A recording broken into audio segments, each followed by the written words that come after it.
प्रणाम, अभिनंदन, हार्दिक स्वागत सभी का। सबको प्रणाम। मनमोहक कृतियों का पटल, मोहन कीर्ति पटल पर जुड़े समस्त के अधिकारों को बहुत बहुत प्रणाम करता हूँ। स्वागत, अभिनंदन है, स्वागत है आज के 1682वें कार्यक्रम में 5वीं वर्ष की 272वीं शाम है। विश्व पुस्तक दिवस का यह दिन है। 23 अप्रैल 2026 को आज सबरंग का यह कार्यक्रम है। इस कार्यक्रम में पधारे हुए हमारे आदरणीय गोपाल सिंह बिष्ट जी, वरिष्ठ साहित्यकार, इनका आशीर्वाद इस पटल को नियमित रूप से मिल रहा है। मैं बहुत अभिनंदन और स्वागत प्रणाम करता हूँ। पूना से जुड़े हुए आदरणीय चंद्रशेखर लोहनी जी का बहुत अभिनंदन है, बहुत प्रणाम, चरण वंदन करता हूँ। डॉक्टर BS कालाकोटी जी, बहुत बहुत स्वागत, अभिनंदन, प्रणाम करता हूँ। हल्द्वानी से आप जुड़े हैं। और हमारे साथ अल्मोड़ा से जुड़े हैं आदरणीय डॉक्टर निर्मल कुमार पंत जी, आदरणीय दिनेश पांडे जी, और लोग भी धीरे धीरे जुड़ते रहेंगे। आइए, इस कार्यक्रम को आगे बढ़ाने के लिए मैं निवेदन के साथ आमंत्रित करता हूँ आदरणीय डॉक्टर BS कालाकोटी जी को। आज के कार्यक्रम को आगे बढ़ाने की कृपा करेंगे। बहुत अभिनंदन है, स्वागत है। जय। धन्यवाद मोहन जोशी जी। पटल पर हमारे वरिष्ठ साहित्यकार गोपाल सिंह बिष्ट जी और चंद्रशेखर लोहनी जी और डॉक्टर निर्मल पंत जी और दिनेश पांडे जी। आज विश्व पुस्तक दिवस है। जैसा ये मोहन कीर्ति पटल से मैसेज आया है, तो विश्व पुस्तक दिवस की आप सबको बधाई हो। ये विश्व आजकल हमारे उत्तराखंड में भी किताब कौतिक हो रहा है। आपने सुना होगा, करीब 15-16 एपिसोड उन्होंने कर दिए हैं। हल्द्वानी से लेके टनकपुर, नानकमत्ता, पिथौरागढ़, गौराहाट, गरुड़ बैजनाथ में दूसरा था। ये किताबों का इतिहास, पुस्तकों का इतिहास, ये 1485 में पहली बार यूरोप में, जर्मनी में ये पुस्तक मेला मनाया गया। मैंने एक बड़ा लेख लिखा था, अभी मिल नहीं रहा मेरे को। ये किताब कौतिक वालों को दिया था, वो मैगजीन छापेंगे करके, लेकिन छापा नहीं। तो उसमें शेक्सपियर की बुक्स थी, बाकी लोकल जितने लोग थे उन्होंने, एक जैसे हमारे यहाँ सब्जी का मेला लगता है, वैसा एक पुस्तक मेला 1450 में पहली बार लगाया। तो बड़ा अच्छा रिस्पांस मिला, बहुत लोग आए, कई लोगों ने खरीदे, कई लोगों ने पढ़े। तो इस प्रकार से हर साल एक पुस्तक उत्सव जो है यूरोप में होने लगा। तो ये यूरोप को देख के फिर अमेरिका भी पुस्तक दिवस मनाने लगा। उसके बाद करीब 1900 कुछ में, अभी सन याद नहीं आ रहा एग्जैक्टली, ये बंगाल में पहली बार लगा। और बंगाल के बाद ये धीरे धीरे दिल्ली, बेंगलोर, इधर उधर भारत में पूरा फैल गया है। और हमेशा आप देखेंगे दिल्ली में पुस्तक मेला लगता है, जयपुर में लगता है। इसी का असर आजकल हमारे उत्तराखंड में किताब कौतिक लगता है। और ये लोकल जो हमारे पुस्तक विक्रेता हैं और प्रकाशक हैं, उनको प्रमोट करने के लिए ये क्रिएटिव उत्तराखंड ग्रुप भी एक लगा रहा है। आपने देखा होगा बीच में घोड़ा पुस्तकालय, घोड़े में लेके वो गांव-गांव में जा रहे थे एक दो लोग, तो मोदी जी ने भी उसमें कमेंट किया था, घोड़ा पुस्तकालय। वो पुस्तकें लेके कोटा बाग से लेके ऊपर खुरपाता था, ऊपर के जंगलों में, जहाँ छोटे प्राइमरी स्कूल हैं, वो कुछ मैगजीन है, अखबार है, जहाँ अखबार नहीं जाते हैं, और स्कूल दूरस्थ इलाकों में है, पुस्तकें नहीं मिल पाते हैं। तो ये घोड़ा पुस्तकालय का ये कोरोना काल के बाद हुआ ये एक आविष्कार ही समझिए इसको भी। इनको भी बहुत लोगों ने सम्मानित किया है।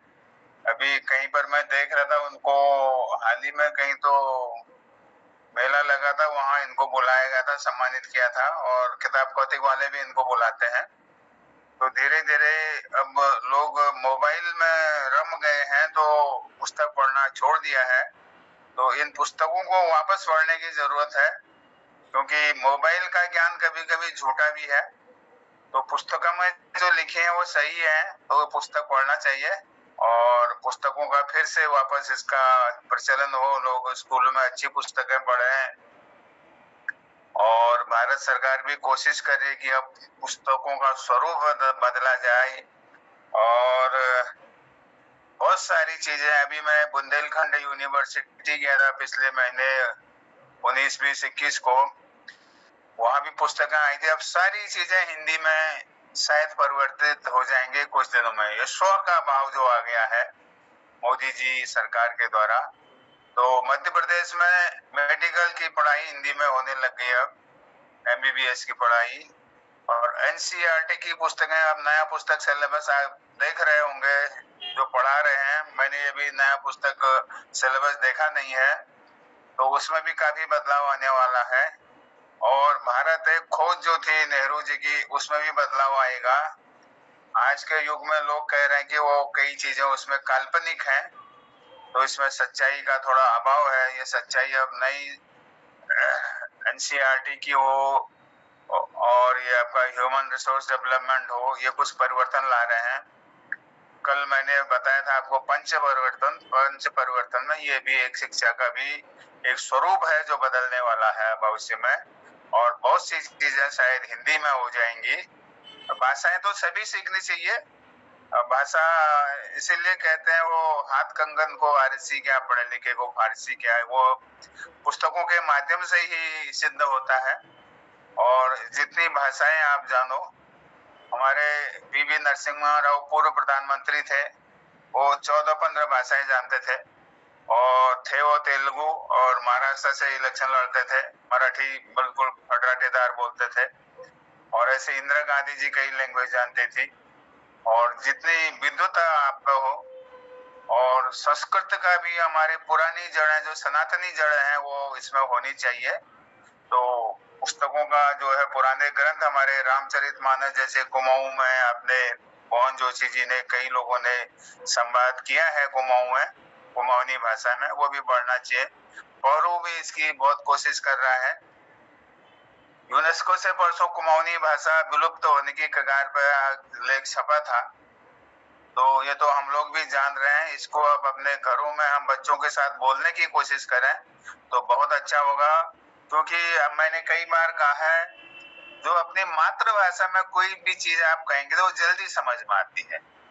हम अंग्रेजी भी बनाते हैं तो पहले अपनी मातृभाषा में उसको सोचते हैं, फिर ट्रांसलेट करते हैं हिंदी और अंग्रेजी में। सपने देखते हैं हम अपनी मातृभाषा में देखते हैं। तो ये हमारा ब्रेन जो है मातृभाषा के प्रति बहुत सेंसिटिव होता है। वो छाप जाती नहीं है कि वो माँ के गर्भ से वो चीजें पल के आती हैं, तो इसको मिटाना बहुत दुर्लभ होता है। तो ये चीजें हमारी जो है प्राकृतिक बोलिए, गॉड गिफ्ट बोलिए, तो अपनी भाषा को भी हमने अपने मूल को भूलना नहीं चाहिए। तो हमारी कुमाऊनी भाषा भी इसमें आनी चाहिए, संस्कृत का भी स्वरूप आए, अंग्रेजी भी सीखनी चाहिए।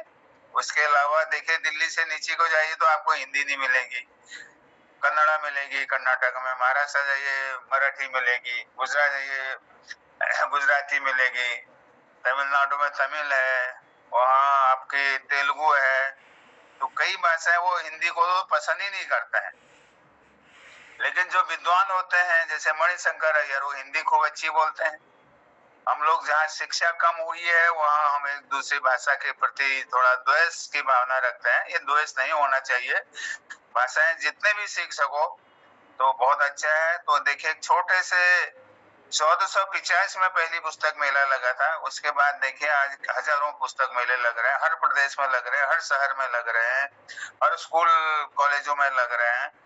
तो ये पुस्तकों का महत्व हमने और लिखते रहना चाहिए, और अपनी भाषा में भी लिखें, अपने साहित्य में भी लिखें, संस्कृत में भी लिखें, ये सब होना चाहिए। तो आज पुस्तक दिवस की सबको बधाई। और आज सबरंग कार्यक्रम है। इस सबरंग कार्यक्रम में मैं सबसे पहले आज जो है मोहन जोशी जी को ही आमंत्रित करता हूँ, अपनी प्रस्तुत करेंगे आदरणीय मोहन जोशी।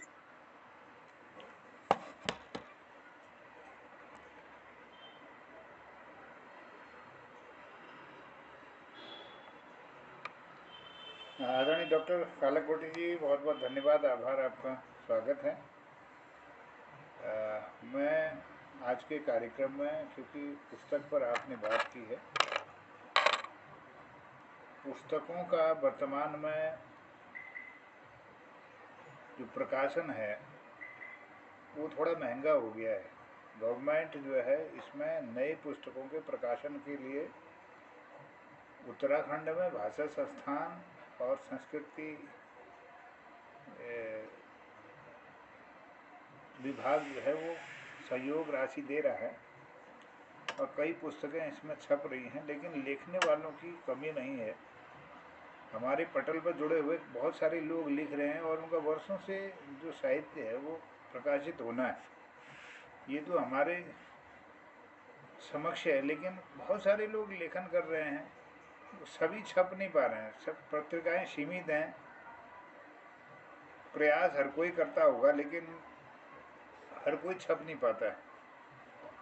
कोई ऐसा प्रकाशन की आवश्यकता उत्तराखंड तो अभी है कि जो अभी वर्तमान में पुस्तकों के निर्माण में सहयोग करे, उनकी गुणवत्ता को संवारे। दूसरा, पुस्तकों जो स्तरीय जो लेखन है उसके अनुवाद की प्रक्रिया, अनुवादित पुस्तकों का प्रकाशन हो। अच्छी किताबें जो विश्व स्तर पर, चाहे वो किसी भी भाषा में हो, किसी भी साहित्य में लिखी गई वो किताबें जो नोबेल पुरस्कार प्राप्त कर चुकी हैं, ज्ञानपीठ पुरस्कार प्राप्त कर चुकी हैं, उन पुस्तकालयों, उनका सारी पुस्तकालयों में उसकी प्रतियां जानी चाहिए। ये गवर्नमेंट की योजना हो। और पुस्तकालयों का अभाव है हमारे आसपास समाज में, पुस्तकालयों की वृद्धि नहीं हो रही, जबकि शराब वितरित की जा रही है, बार खुल रहे हैं, पुस्तकालय नहीं खुल रहे हैं। ये नीति नियंताओं को सोचना पड़ेगा कि जो इस प्रकार का वातावरण, पढ़ने का एक वातावरण जो बनेगा, वाचनालय हो, पुस्तकालय हो, उस पर पुस्तकों की समीक्षा हो, चर्चाएं हो और लेखकों की जो बात है, उनका जो विचार है, उनके जो पुस्तकों में दी गई सामग्री है, उस पर कोई लेख नहीं आते, अखबारों में उनको जगह कम होती है। नहीं, ये थोड़ा सा वातावरण बनाना पड़ेगा। और यहाँ जो पढ़ने का जो एक वातावरण है, उसमें मोबाइल के आने से बच्चों के अंदर जो एक मोबाइल की लत लग रही है, उसमें किताब का जो वो अपना अध्ययन कम कर पा रहे हैं, वो याद कम कर पा रहे हैं। इसके इधर हम देखते हैं कि जो मूल्यांकन हो रहा है, वो मूल्यांकन भी स्तरीय नहीं हो पा रहे। बच्चों का जो मूल्यांकन है 95 पॉइंट समथिंग नंबर तक बच्चों के आ जा रहे हैं। वो पता नहीं किस स्तर से उसका मूल्यांकन किया जाता है बच्चों का। जब हम पढ़ते थे तो मुश्किल हो जाता था पास होना। 33% के करीब से लेकर के 50-55% तक के नंबर, और 60 तो कोई बिरले ही कुछ क्लास में 1-2 लोग होते थे। आज 60% तो एक भी नहीं मिलता है, वो 80% और 95 के आसपास के जो मूल्यांकन हो रहा है, जबकि वो पढ़ने में वो उनका अगर देखेंगे तो बहुत कम बच्चों के अंदर जो है पढ़ने की क्षमता विकसित हो पा रही है। पढ़ गया तो याद नहीं कर पाते, याद करने की क्षमता नहीं है। अब जहाँ ये पुस्तक दिवस की बात है, तो पुस्तक दिवस में मैं संक्षिप्त में कहूँगा क्योंकि ज़्यादा समय नहीं है। पुस्तक पर मैं अभी अंत में एक कविता कहूँगा। यहाँ पर मेरा ये कहना है कि पुस्तकालयों का निर्माण होना चाहिए, वाचनालयों का निर्माण होना चाहिए, उस पर गवर्नमेंट को एक राशि रखनी चाहिए जो ग्राम स्तर पर ही, न्याय पंचायत स्तर पर तब भी एक अच्छा खासा पुस्तकालय होना चाहिए, जिसमें पढ़ने के लिए लोग बैठे, गार्जियन बैठे, अपने बच्चों के साथ बैठें।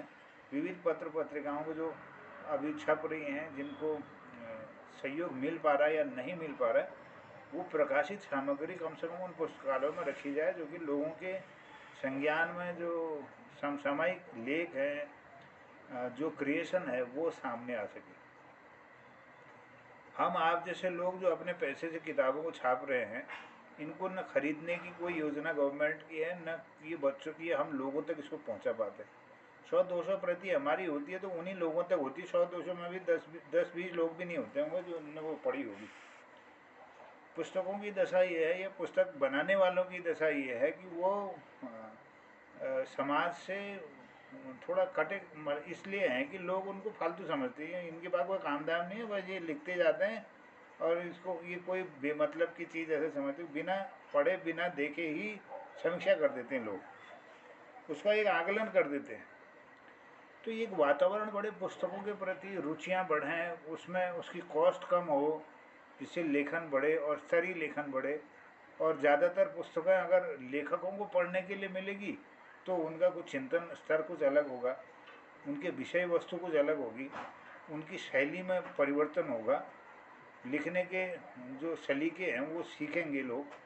तो यहाँ पर पुस्तक, विश्व पुस्तक दिवस पर हालांकि अलग अलग स्तर पर आयोजन हो रहे हैं, अच्छे अच्छे गोष्ठियाँ भी हो रही हैं और जगह जगह इस तरह की बातें हो रही पुस्तकों को लेकर के। यहाँ पर हमें ये गवर्नमेंट से ये अपेक्षा है कि वो थोड़ा लिखने वालों के लिए एक वातावरण का निर्माण करा दे, और पुस्तकों की प्रदर्शनियाँ, पुस्तक मेले जो आपके समुदाय के स्तर पर लग रहे हैं वो इन भर के गवर्नमेंट की योजना में शामिल हो, और उसको आवश्यक रूप से उस पर कोई कार्रवाई हो और वो लगाए जाएं शासन प्रशासन के द्वारा, और उसको सम्मानित भी किया जाए, लेखकों को सम्मानित किया जाए, उनको प्रोटेक्शन दिया जाए, उनको शारीरिक रूप से जो उनकी समस्याएं उसके लिए कुछ उनकी हेल्प मिले, उनके बीमा हो। तो तब तो पुस्तकों का निर्माण होगा जब लिखने वाले, हर एक आदमी तो होता नहीं, कोई कोई लोग होते हैं जो कलम चलाने वाले होते हैं। पुस्तकें तब बनेंगी जब पुस्तकों लिखने वाले को संरक्षण मिलेगा और पुस्तकों का प्रदर्शन होगा, उस पर ऐसा वातावरण होगा कि जिस पर कुछ चिंतन हो सकेगा, पढ़ सकेंगे लोग, विवेचना करेंगे, उस पर आलोचना होगी और उसमें फिर लेखन का स्तर बढ़िया बनेगा। ऐसी पुस्तकें आएंगी जिसमें विश्व के सभी भाषाओं में जिनका अनुवाद हो सकेगा। तो ये जो पुस्तक, चाहे वो गद्य में हो, पद्य में हो, वो पुस्तकों का अनुवाद होने से दूसरे जो पुस्तक प्रेमी हैं उन तक वो सामग्री पहुंच पाएगी। तो ऐसा एक वातावरण निर्माण हो। ये पुस्तक दिवस पर मैं अपने संक्षिप्त अपनी बात रखी और बाकी आगे बढ़ाएंगे आदरणीय डॉक्टर BS कालाकोटी। अंत में एक पुस्तकों में किताबों पर एक मेरी कविता आपको मैं सुनाऊंगा अंत में। तब तक और धन्यवाद मौजूद जी, धन्यवाद। आपने अपने विचार दिए। मैं आदरणीय डॉक्टर निर्मल पंत जी को आमंत्रित करता हूँ अपने विचार, पुस्तकों के अलावा कोई कविता हो पुस्तकों पर या कोई कुछ भी हो पुस्तकों के ऊपर या जो आपकी इच्छा हो उस पर, आदरणीय निर्मल पंत जी एक कविता सुना दी जाए फिर। हाँ, पुस्तकों पर तो नहीं है।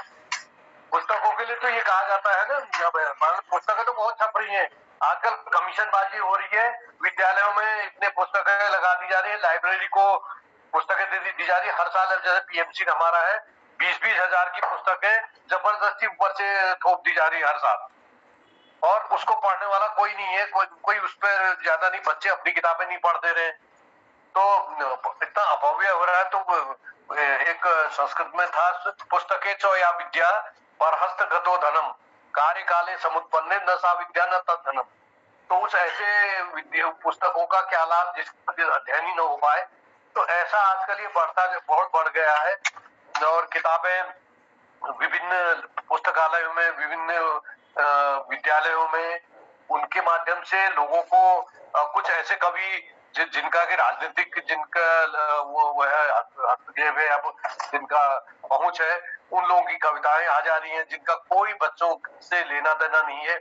तो ऐसी कविताएं इतनी गद्यात्मक हैं कि उसके भाव को छूना तो बहुत दूर की बात है, जिसमें काव्य शिल्प होता है। जैसे जयशंकर प्रसाद जी थी, निराला जी हो गए, या हमारे सुमित्रानंद पंत, कविता क्लिष्ट होते हुए भी उनके भाव भी बहुत, शिल्प सौंदर्य इतना अच्छा था कि लोग वो कर देते। तो ये तो साहित्यिक बात होगी। बाकी अन्य डॉक्टर कालाकोटी जी ने बहुत विस्तार से भी शुरुआत, उसकी कैसे पुस्तकों का शुरुआत हुआ, पुस्तकों कहाँ पर क्या किया, उसके प्रश्न के क्या हुआ।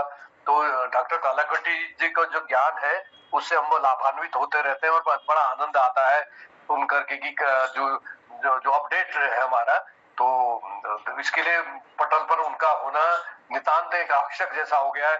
किसी भी विषय पर आपकी विवेचना इतनी सटीक, इतना सारगर्भित रहती है, वो सबको लाभान्वित कर रही है। एक कविता सुनाना चाह रहा हूँ। आज मैं सुबह देख रहा था, उसमें मैं वो कविता आपको एक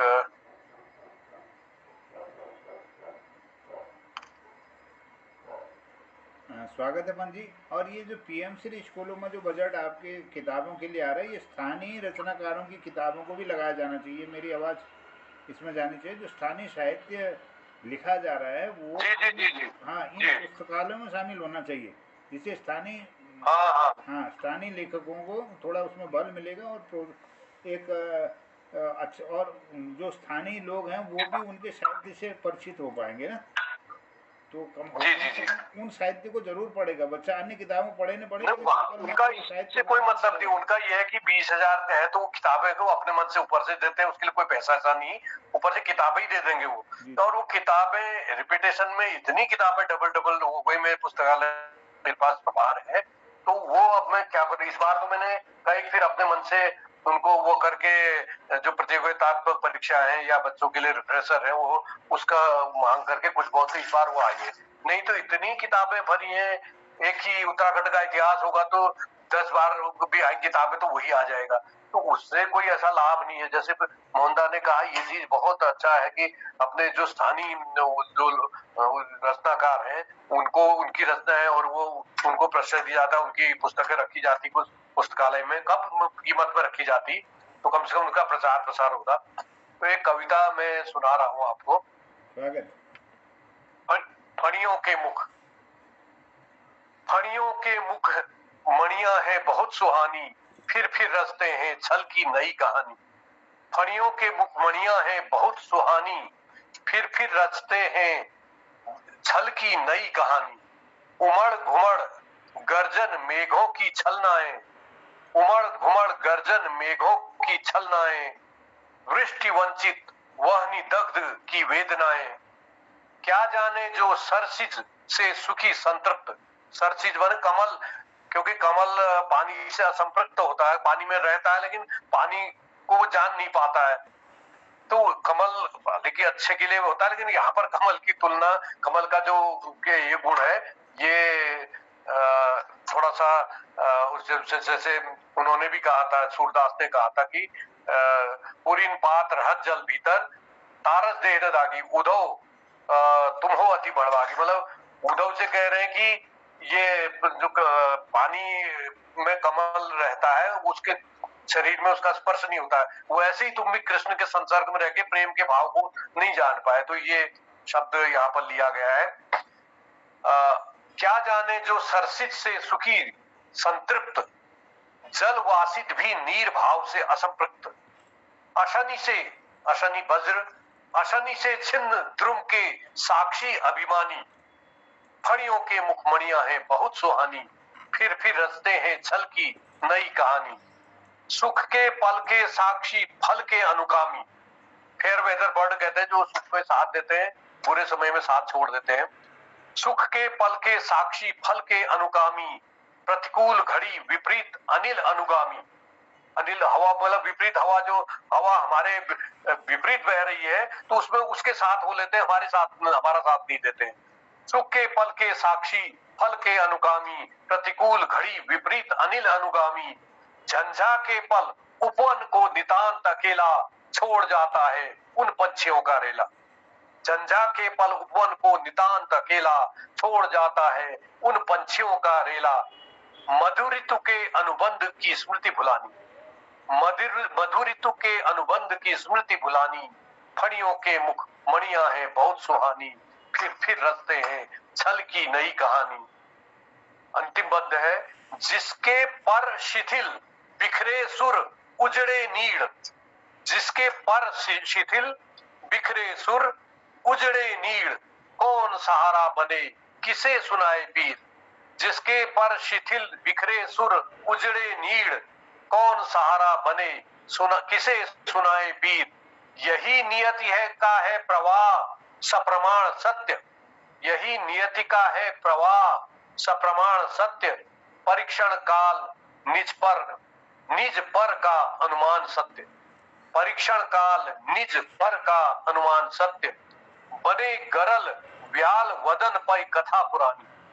व्याल सांप के मुंह में दूध भी लगेगा तो वो जहर बन जाएगा। बने गरल व्याल वदन पाई, कथा पुरानी, फणियों के मुखमणियां हैं बहुत सुहानी, फिर रचते हैं छल की नई कहानी, फिर रचते हैं छल की नई कहानी। धन्यवाद। बहुत बहुत धन्यवाद भांजी, बहुत सुंदर चीज सुनाई आपने। और हमारे पटल पर अगर किसी को ये नॉलेज हो कि हमारी जो पुस्तकें पहले लिखी गई भोजपत्र पर, उत्तर में भोजपत्र पर और दक्षिण में नारियल के पत्तों पर लिखा गया था, और इसमें स्याही कौन से यूज हुई। हम लोगों की जब कुंडली बनती थी, मेरी कुंडली करीब 1.5 मीटर लंबी है, आज भी है। कभी आज अचानक आ गया, कभी मैं दिखाऊंगा आपको। उसमें कागज भी खुद बनाते थे हमारे पंडित जी, दफोट के जोशी जी होते थे, और लिखते भी खुद, और वो स्याही कभी नहीं जाती थी। अमर 100 साल भी ऊपर रहती है। तो कभी मौका मिलेगा तो मैं दिखाऊंगा ढूंढ के। तो इस प्रकार की जो हमारी लिपि बनी थी। और बचपन में हमने सुना हरड़ को गोमूत्र में उबाल के, उसके बाद उसमें कुछ गम, खैर का गम डाल के या कुछ सब्जियों के गम डाल के, थोड़ा लैंप की कालिख डाल के भी हमारे यहाँ इंक बनाई जाती थी। और उसमें बीच बीच में लाल स्याही भी होती थी। वो किसकी थी ये मालूम नहीं है, क्योंकि वो जमाने में लाल स्याही भी नहीं थी। और करीब करीब 4वीं सेंचुरी में स्याही का हमारे हिंदुस्तान में आ गई थी, वो भी चाइना के थ्रू आई थी। तो इसमें अगर लोहमी जी को से प्रकाश डालेंगे, कुछ चीज अगर मालूम हो तो। आदरणीय लोहमी जी।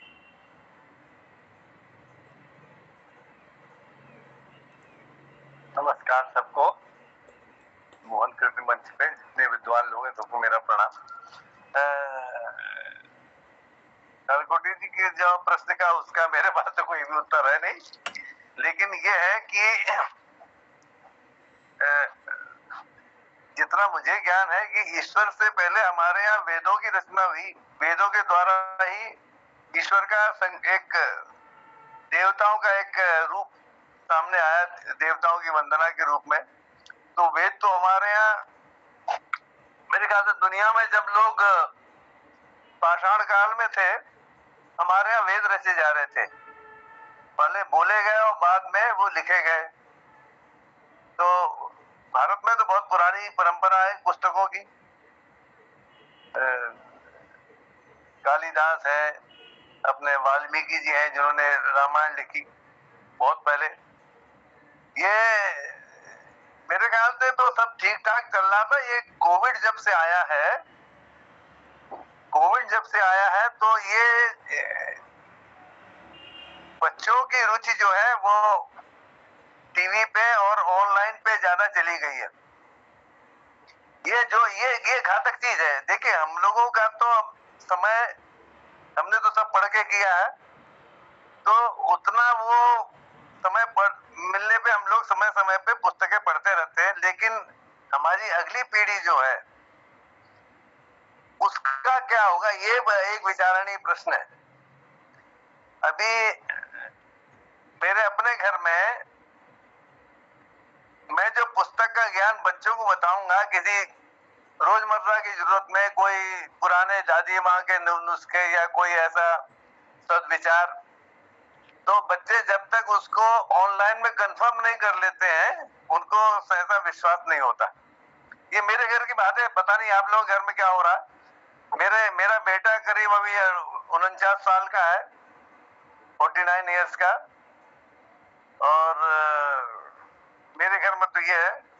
तो पुस्तक दिवस के संदर्भ में एक हमारा ये प्रयास ये भी होना चाहिए कि बच्चों को कैसे इस पे जोड़ा जाए।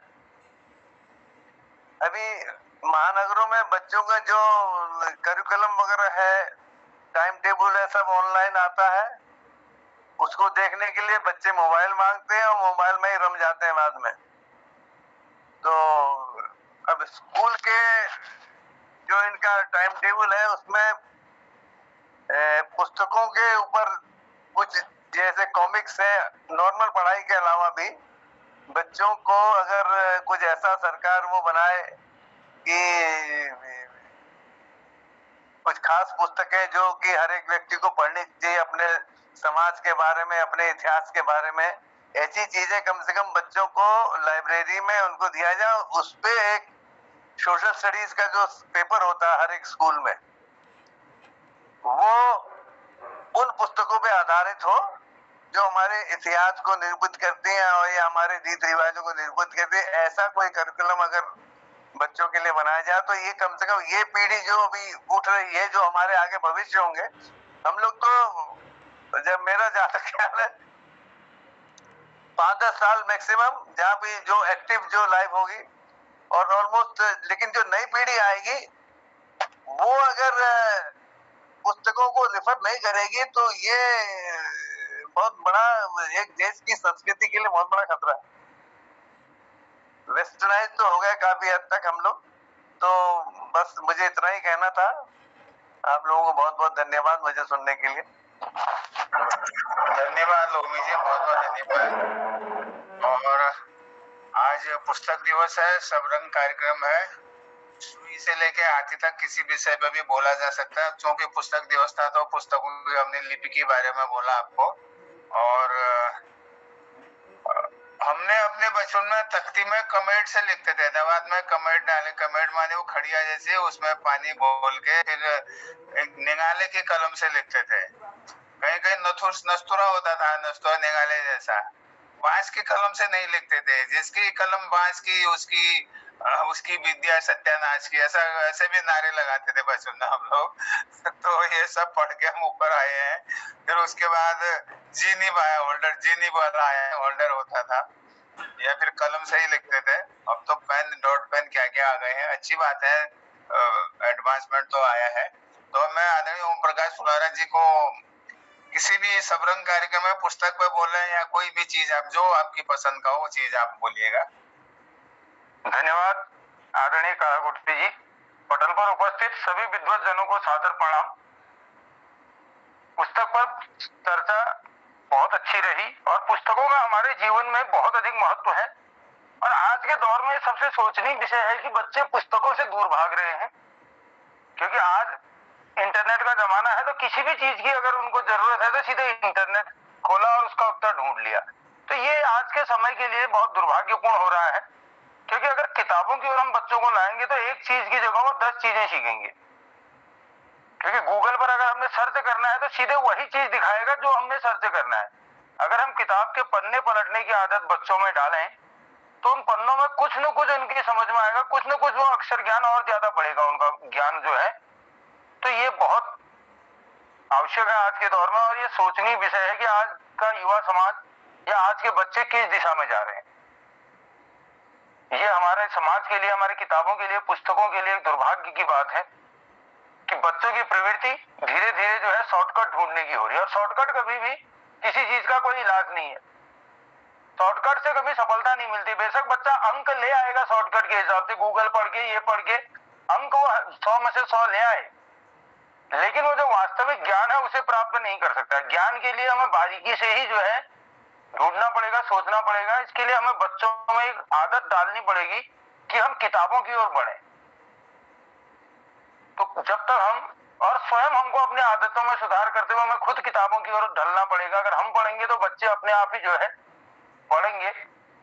तो ये बच्चों में पढ़ने की प्रवृत्ति जगानी बहुत जरूरी है। और वो बचपन से ही, हम बचपन से ही, आज का समाज क्या हो रहा है कि बच्चा 2 महीने, 4 महीने, 6 महीने को हुआ तो घर वाले उसको मोबाइल पकड़ा दे, ले खेल लगा और रोना मत।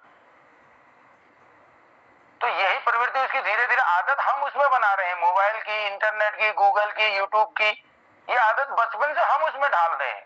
और बाद में बच्चा जब हाथ से निकल जाता है तो बच्चे को दोष दे रहे हैं कि मोबाइल से बिगड़ गया। तो पहले हम लोगों को धीरे धीरे बच्चों को इस लाइन में लाना पड़ेगा, तभी हमारे समाज का विकास हो सकता है।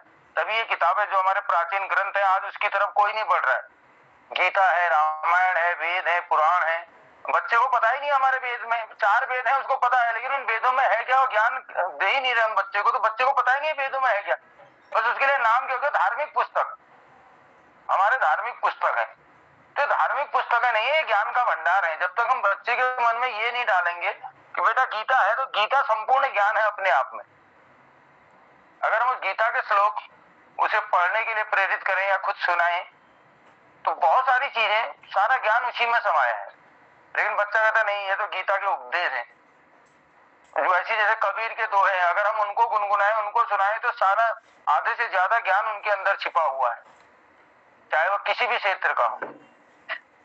तो आज के दौर में हम सबका एक कर्तव्य है, चाहे वो साहित्यकार हैं या समाज का कोई भी वर्ग हो, कि पुस्तकों की ओर हम आगे बढ़ें और बच्चों में उसके प्रति ललक पैदा करें। इसी के साथ मैं अपनी वाणी को विराम देता हूं। धन्यवाद। बहुत बहुत धन्यवाद ओम प्रकाश जी। और नहीं, आपने बहुत अच्छी बातें कही। समझ तो हम सभी रहे हैं, सरकार भी समझ रही है, लेकिन एक्शन नहीं हो पा रहा है।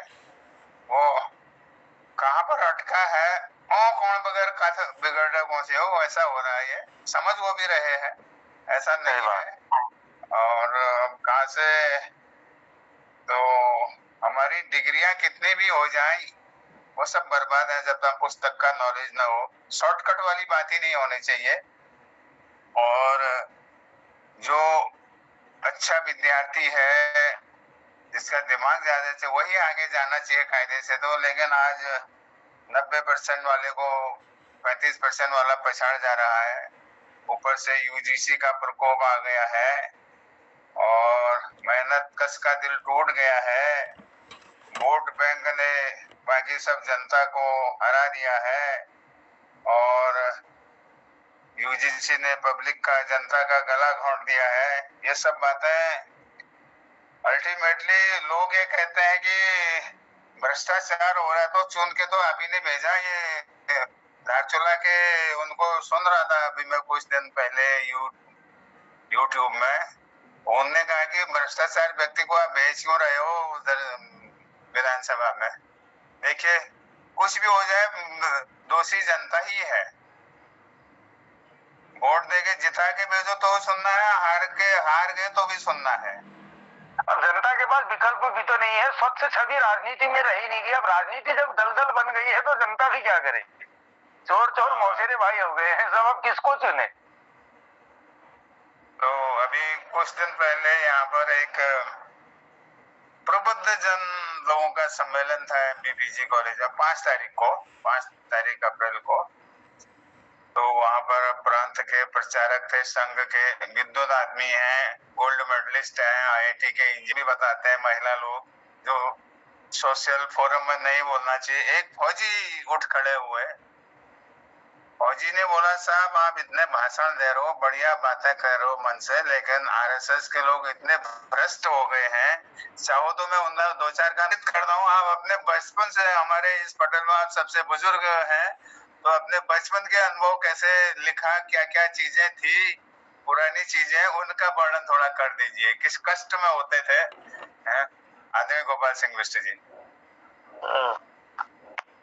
मोहन कृति पटल पर प्रणाम करना सबको बहुत बहुत धन्यवाद।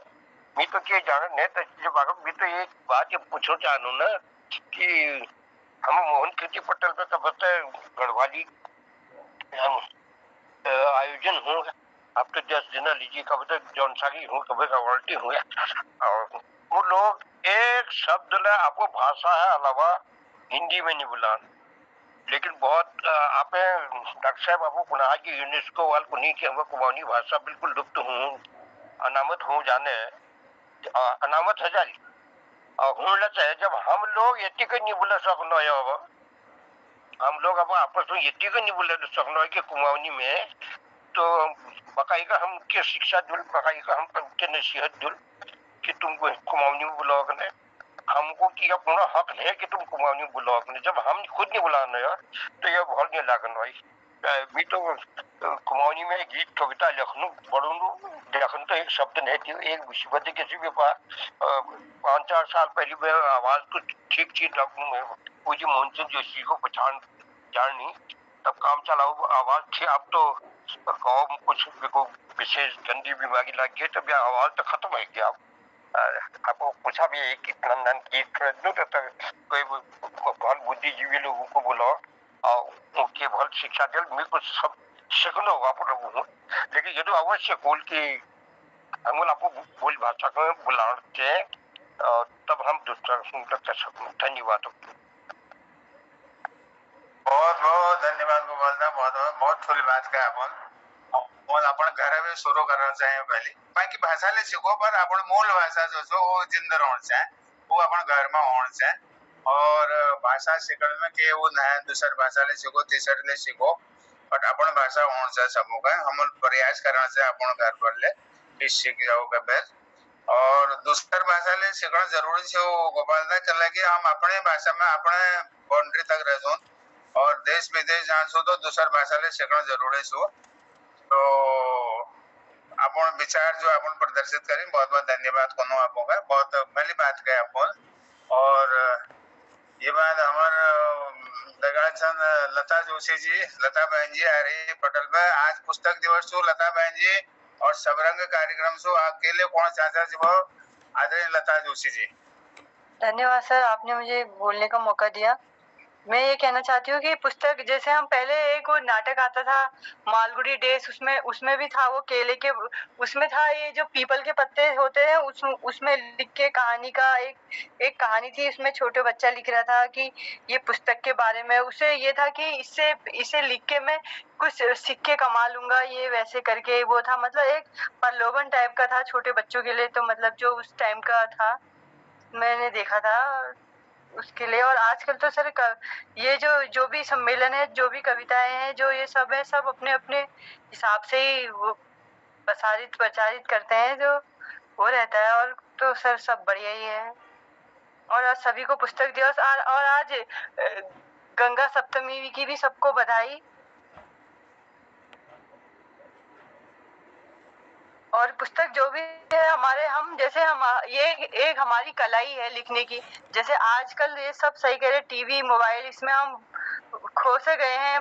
जब हम इतना खो गए हैं तो बच्चे तो अपने आप ही उनके टाइम पे तो ये सब चीजें, हमारे टाइम में तो हमने कॉलेज के बाद मोबाइल देखा, उनके टाइम में तो ये सब चीजें पहले से अवेलेबल हैं। तो और सारी सुख सुविधाएं तो वो इन्हीं चीजों के अधीन हो गए हैं। और सब लोग और हर कोई अपने काम को, चलो इससे शांत हो जा रहा बच्चा तो उसी में ही रख दे रहे हैं। इससे चक्कर से बच्चों में पुस्तक के प्रति रुचि नहीं हो रही है। बाकी और जो हम आजकल अखबारों का प्रचलन भी कम हो चुका है। जैसे आप पहले टाइम्स ऑफ इंडिया, दैनिक अखबार, कितने सब अखबारों के नाम जानते थे सब। अब आजकल एक दो ही अखबार हैं, दैनिक जागरण, अमर उजाला और पुराने भास्कर अखबार, बहुत सारे अखबार थे जो, और अब बहुत मतलब कम लोग अखबारों के प्रति भी, उसका भी सब मोबाइल ने ले लिया उसका भी। जैसे अब अखबार भी जो हमारे घर के दादा नाना लोग हैं वही उसमें पढ़ते हैं। और जैसे हमने आजकल के नौजवान देखे,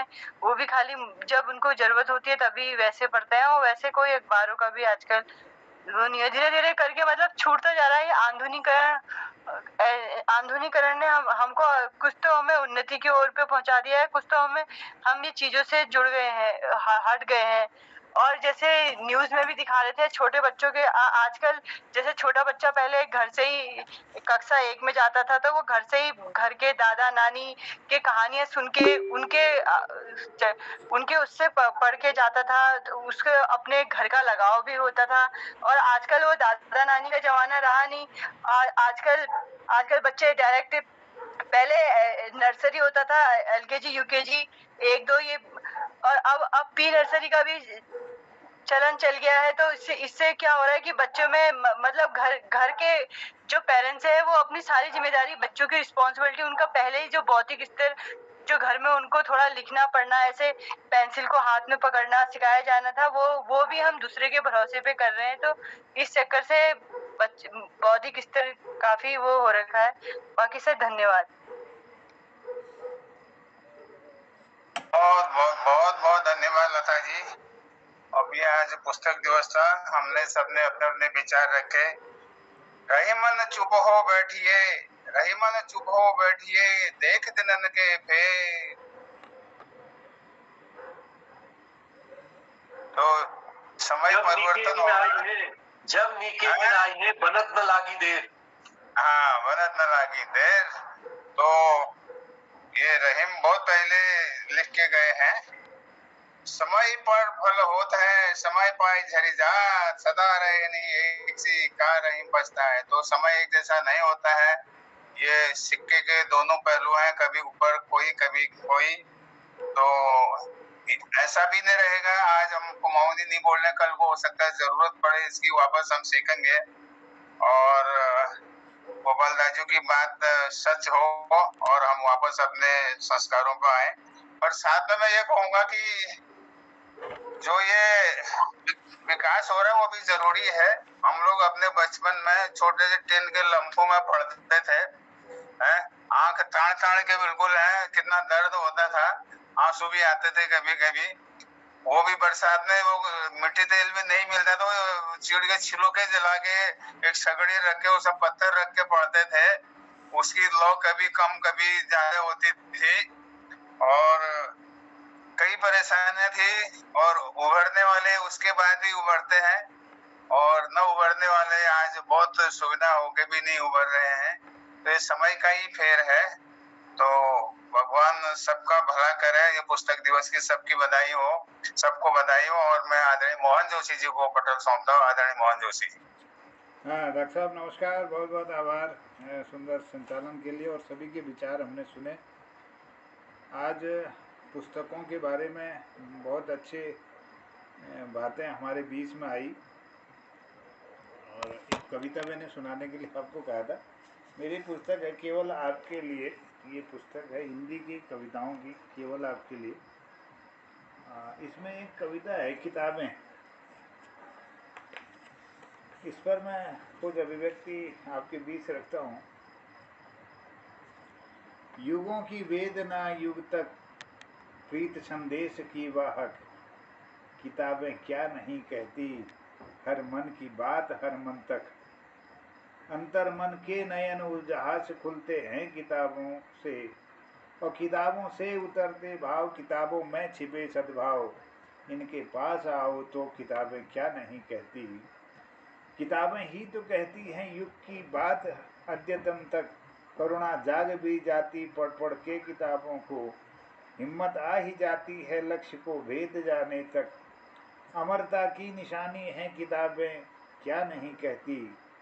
छिपी है शौर्य की गाथा, छिपी है शौर्य की गाथा किताबों में कृष्ण और राधा। यही है प्रेम का सागर, यही बंधुत्व की गागर। चित्रों में सजोए समय का संदेश उपदेश दे जाती। इनके पास आओ तो किताबें क्या नहीं कहती। किताबें ही तो बतलाती गुलामी कैसे है जाती। बरकत दे ही देती हैं जलाती आस की बाती। जीवन के अमर धन को बढ़ाए प्रेम की थाती। सच्ची पथ प्रदर्शक हैं किताबें विश्वास की साक्षी। इनके पास आओ तो किताबें क्या नहीं कहती। विज्ञान परिमार्जक इतिहास की साक्षी, कि संस्कृति उद्घोषक सभ्यता बड़ी राशि। इनके पास आओ तो किताबें क्या नहीं कहती, किताबें क्या नहीं कहती। आप सबको धन्यवाद करता हूँ। आज की किताबों के संदर्भ में बहुत अच्छी चर्चा सामने आई है और किताबों के प्रति मोह पैदा करना पड़ेगा। आदरणीय लोहानी जी ने यह बात बहुत अच्छे तरह से हम सबको समझाई कि बच्चों के लिए हम अगर कुछ पढ़ने लायक सामग्री को नहीं देंगे, उनके अंदर अपने भाषा के प्रति, अपने जो संस्कृति है उसके प्रति एक जागरूकता लाने के लिए किताबों में वो पाठ्यक्रम समाहित नहीं करेंगे। ऐसी पंत जी ने कहा कि जो साहित्य उसमें परोसा जा रहा है, जो स्तरीय साहित्य होना चाहिए, उनने ये बात भी रखी थी बच्चों के लिए, जिससे एक इंटरेस्ट क्रिएट हो। और जो कविताओं की बात उन्होंने कहा है कि हाँ वो गद्यात्मक कविताएं हैं जिसके भाव को बच्चों तक पहुंचाना बड़ा एक असहज लग रहा है। गायन शैली में कई प्रकार की कविताएं इस तरह से हमारे समय में भी थी, हालांकि किताबें बहुत छोटी थी लेकिन उसमें सामग्री रोचक थी, रोचकता से परिपूर्ण थी। और यहाँ कुछ उसमें बदलाव की गुंजाइश महसूस होती है। और हमारे आदरणीय गोपाल सिंह बिष्ट जी ने कहा कि अपनी भाषा को हम लोग नहीं बोलते हैं। ये ऐसा इस पटल पर इसलिए भी होता है कि इसको थोड़ा हम क्या बात कर रहे हैं, क्या हमारी सामग्री, ये दूसरे लोग भी सुने इस पर। कुमाऊनी भाषा का एक सीमित क्षेत्र है, उसको वही लोग समझ सकते हैं। और कुमाऊनी में भी, कुमाऊं के अंतर्गत भी जो जो हमारी खसवर्जिया भाषा है, जो अल्मोड़ा और इसके आसपास की है, ये अन्य क्षेत्र वाले भी पूरी तरह से उसको सहज रूप से ग्रहण नहीं कर पाते। हाँ ठीक है, भाषाओं के क्रम में गढ़वाली है, कुमाऊनी है, हिंदी है उसमें, लेकिन एक जब हम व्यापक उसकी बात कर रहे हैं तो भी हिंदी में समझाना भी ज़रूरी है, जिससे कि लोग किसी कोई उपयोगी सामग्री को समझ पाएँ और उसको ट्रांसलेट कर सकते हैं उसके ज़रूरत होने पर। तो ये थोड़ा सा कभी हमको लगता है कि भाई कुमाऊनी में ही अगर हम करेंगे तो केवल कुमाऊनी लोग ही इसमें जुड़ेंगे। हम तो भाषा के लिए करें जिसमें हिंदी भी है, जौनटी भी है, जौनसारी भी है, गढ़वाली भी है, सारी कुछ है। उनके बीच में स्थापित जो हम भाषा को एक पुल का काम करती है, वो हिंदी कर सकती है। इसलिए भी हिंदी बोलना थोड़ा आवश्यक सा लगता है। हमारी मंशा यह नहीं कि हम केवल कुमाऊनी में जी बोलें और कुमाऊनी लोग ही में जुड़ो। हम एक क्षेत्रवाद या एक भाषा पिछाड़ पर हम नहीं कहना। हम भाषा लेखन बात करनी विश्व स्तर पर, ये में तो भाई और भाषाओं को आओ, अंग्रेजी भाषा वाला आओ, संस्कृत भाषा वाला आओ, हमारे दक्षिण भारत, पूर्वी भारत, पश्चिमी भारत तक लोग लाओ। भाषा जब बात हो तो जदू भाषा वाले से उदू आओ, अपन बीच में एक समन्वय स्थापित हो। हम पूरा भाषाओं जो लेखन छू बीच में ट्रांसलेशन में बात करनी, वो तब हल जब हमारे बीच में के एक माध्यम बढ़ल और उमें हम एक दूसरे की भाषा को समझ सकूँ। और उमें हिंदी बुलाने ले बहुत जरूरी है, जल कि हम हिंदी विकास ले करो। और हिंदी जो छनियो हमारे लोक भाषा छनियो, ये एक सहायक, ये बैणी छन समझो। तो हिंदी भाषा को हम इसलिए प्रयोग में लाते हैं कि दूसरे प्रदेशों में रहने वाले लोग या विदेशों में रहने वाले लोग, जो मोहन कीर्ति पटेल को अभी जैसे हमने रिकॉर्डिंग पूरी करी, तो जापान का व्यक्ति भी बैठ सकता है, वो देख सकता है, ये 5 मिनट में अमेरिका वाला भी देख सकता है, नीदरलैंड वाला भी देख सकता है, सभी जगह की। केवल कुमाऊनी बात करेंगे वो नहीं समझ पाएंगे। हम शुरुआत में ही उसके कुमाऊनी करेंगे तो वो एक सीमित कुमाऊनी बोलने वाला ही शायद उसको सुनेगा। कुमाऊनी बोलने वाले कुमाऊनी को सुनते नहीं, आप बोलते नहीं। हम भाषा को संरक्षण की बात कर रहे हैं, थोड़ा हमें मतलब ये स्थिति स्पष्ट करनी पड़ेगी कि हम भाषाओं की बात कर रहे हैं तो ठीक है, एक उसका कार्यक्रम हम अलग से रख सकते हैं। और ये नहीं कि हम केवल कुमाऊनी को ही लेकर के पूरे कार्यक्रम 365 दिन उसको चलाएं, तो ये भी नहीं हो सकता। इस पटल के प्रति उनका मोह नहीं बनेगा। जो दूसरे लोग हैं, हम क्या कर रहे हैं तो समझ ही नहीं पाएंगे। जो विवेचना करने वाले लोग हैं, जो समीक्षा करने वाले हैं, जो स्तरीय, जो राष्ट्रीय स्तर पर जो भाषा के लिए काम कर रहे हैं, वो उस भाषा को समझते नहीं तो क्या काम कर पाएंगे, क्या समीक्षा करेंगे उसकी। हिंदी एक माध्यम है, एक पुल के रूप में काम करेगी, जो भाषाओं के समन्वय को बढ़ाएगी, लोगों के बीच में करेगी। तो ये हमें भी समझना जरूरी है। हम केवल क्षेत्रवाद या एक भाषावाद को लेकर के चलें तो वो एक संकीर्णता हो जाए, मुझे ऐसा लगता है। हाँ, भाषा के कार्यक्रम में कुमाऊनी उसमें तो ठीक चल जाएगी, लेकिन एक जहाँ हम एक विश्व पुस्तक की बात कर रहे हैं, विश्व पुस्तक दिवस की बात कर रहे हैं, तो विश्व स्तर पर ये पुस्तक दिवस पर जो हमने बात की, हिंदी में भी बात की, कोई अंग्रेजी के विद्वान होते तो अंग्रेजी में कर लेते, संस्कृत वाले संस्कृत में कर लेते। पूरे विश्व की बात में वो ज़्यादा से ज़्यादा जो हमारे थॉट्स हैं वो अधिकतम लोगों तक पहुँचे। अगर वो कुमाऊनी भाषा के विद्वानों तक पहुँचती है तो ये मुझे लगता है कि ये शायद प्रचार इसका उतना व्यापक नहीं हो पाएगा जो हिंदी में हो पाएगा। तो इसलिए हिंदी बोलने भी ज़रूरी हमको लगता है कि कहीं पर एक वो समन्वय स्थापित करने के लिए भाषा का। हमको ये नहीं सुनेंगे हमें केवल कुमाऊनी के अलावा कोई बोलनी ही नहीं है। तो ये हमारे इससे कोई बहुत विकास हो जाएगा कुमाऊनी का, बहुत विलुप्त हो जाएगी, ऐसी संभावना बहुत न्यून है। तो ऐसा मुझे लगता है। चलिए, ये अपने अपने विचार हैं। और जब करे कुमाऊनी भाषा कार्यक्रम तो कुमाऊनी में बुलाना चाहिए, गढ़वाली वाले में गढ़वाली में बुलाना चाहिए, रवाल्टी वाले रवाल्टी बुलाना चाहिए। और कोई भाषा को मैं प्रयोग हो न तो और भलो चालू भी और परिष्कृत भाषा एक स्वरूप हमारे सामने में आल। तो धन्यवाद करनो आदरणीय गोपाल सिंह बिष्ट जुगले। वो नाराज रहनी अक्षर की हमारे यहाँ हम लोग केवल कुमाऊनी में के लिए नहीं बुलाना, गढ़वाल वाल पूरा गढ़वाल में बुलानी। हाँ, वो भाषा कार्यक्रम से तो उनमें बुलाने से सबको ना, लेकिन हम तो एक व्यापक रूप लेकिन देखो ना थोड़ा हम केले हम देखे इलाहाबाद रचनाकार लय मतलब दिल्ली बटी जुड़ी हुई है, इसमें आपके बेंगलोर के भी जुड़े हुए हैं, नीदरलैंड के भी जुड़े हुए हैं। अब 260 की लिस्ट केवल कुमाऊं की नहीं है। अब पुस्तक समीक्षा की अभी बात आई थी, करीब 15 पुस्तकों की समीक्षा हुई, कितने 15 लोग हमारे बाहर के नहीं आए, 15 लेखक नहीं जुड़े। 260 में से मैं तो पुस्तकों की बात आ रही थी, जो कम से कम दूसरा क्या लिख रहा है ये तो हमको जानने की जरूरत है ना। कि पुस्तक दिवस मना के क्या करेंगे? किसी दिवस एक लेखक ने पूरे जीवन में अपनी जितनी भी किताबें लिखी उनमें से एक चुनिंदा किताब के बारे में वो बात कर रहा है, कम से कम सुने तो सही यार। उसके बाद उसके व्यूज़ भी, चलो यहाँ नहीं आ पाए तो व्यूज़ तो कोशिश करें। अब मैं निवेदन करता हूँ जो अभी तक नहीं पहुँचे तो पहुँचना चाहिए उनको।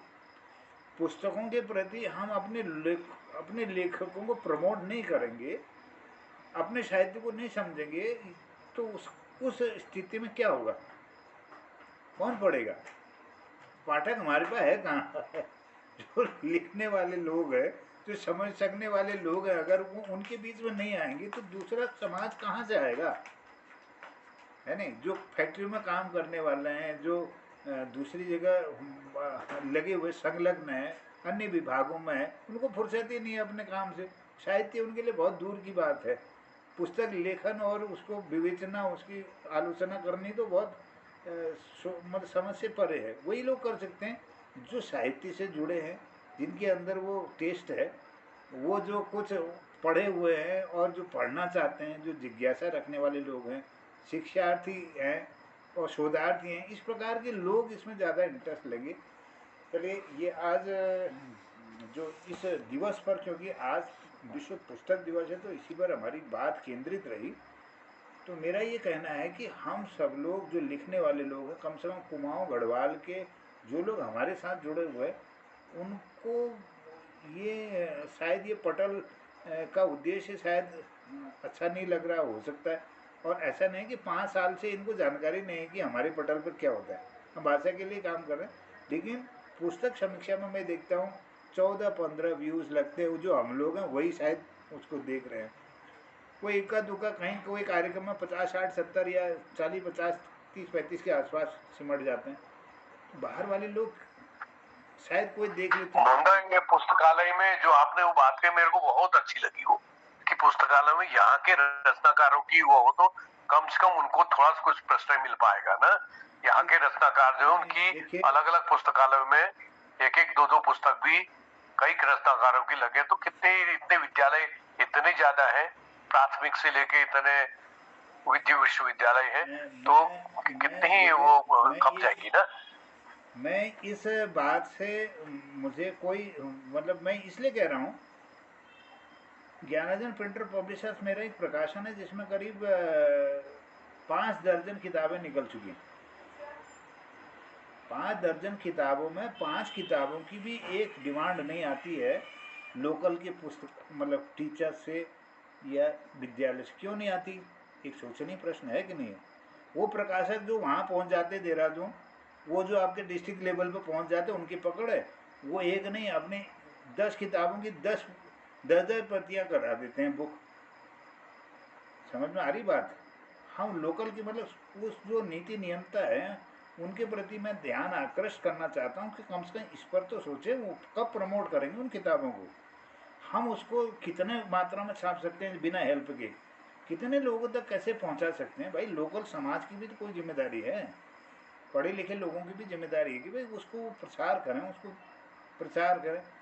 और अन्य चीज़ों की तो बड़ी बड़ी होल्डिंग्स लग जाती है, लोगों को पहुंचाई जाती हैं वो चीज़ें ना, प्रसार किया जाता है दूसरी चीज़ से। इसका प्रसार कहाँ हो सकता है? पुस्तक यहाँ पर मैंने एक स्टॉल लगाने की कोशिश करी, हमारे जो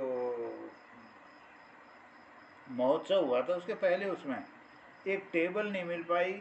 2 दिन तक मैं मतलब वहाँ पर इंगेज रहा, नीचे बिछा करके मैंने किताबें ज़मीन में रखी और मुश्किल से मुट्ठी भर लोग आए जिन्होंने उसको देखा होगा या सराहा होगा। कुछ आए वो अपने सेल्फी फ़ोटो खिंचाने तक सीमित थे, लेकिन डिमांड देने वाले 1-2 लोग ही थे, बाकी कोई मतलब नहीं है। मैं ये कह रहा हूँ, ये तो हमारा एक जुनून है कि हम ये करेंगे और हम कर रहे हैं उसको। लेकिन समाज क्या चाहता है? समाज तो चाहता है ये फालतू लोग हैं भाई, ये जो काम करने वाले, ये बेकार की चीज़ है जो इस प्रकार के काम कर रहे हैं। इससे अच्छा होता है कि हम दूसरी जगह कोई काम करते तो वो प्रोडक्टिविटी होती है, ऐसा उनको लगता है। तो ये किताबों के संदर्भ में हमको स्थिति स्पष्ट करनी पड़ेगी। और ये कर सकते हैं वो नीति नियंता, वो समर्थ लोग जिनके पास पैसा है, जिनकी पावर है, जो चाहते हैं वो हो जाता है। इस तरफ थोड़ा सा अगर वो अपनी ऊर्जा लगा देंगे तो निश्चित रूप से सूरत बदलेगी। चलिए आइए, आज के कार्यक्रम में हमारे डॉक्टर बी एस कालाकोटी जी का मैं धन्यवाद करता हूँ बहुत सुंदर संचालन के लिए। आप सबकी उपस्थिति को नमन करता हूँ। आदरणीय चंद्रशेखर लोहनी जी, आप हमारे मार्गदर्शक हैं। आदरणीय हमारे डॉक्टर बी एस कालाकोटी जी, सुंदर संचालन के लिए आभार। डॉक्टर निर्मल जी का आभार लता पंत जी का और ललित तिवारी जी का बहुत बहुत आभार। अभी तक आप जुड़े रहे पूरे मनोयोग से इस कार्यक्रम को अपनी प्रतिभागिता की आपने की। और हमारे जितने भी लोग जुड़े थे मैं सबका धन्यवाद करता हूँ। गोपाल सिंह बिष्ट जी जुड़े थे और हमारे दिनेश पांडे जी इस कार्यक्रम में जुड़े थे। ओम प्रकाश फुलारा प्रफुल्ल जी ने अपनी बात इस कार्यक्रम में रखी। और भी लोगों ने, सब जितने भी जुड़े थे सबका धन्यवाद करता हूँ, आभार व्यक्त करता हूँ। क्योंकि समय इजाज़त नहीं दे रहा है, तो आप सबको प्रणाम करते हुए कहता हूँ शुभरात्रि, जय हिंद, जय उत्तराखंड, सबको प्रणाम।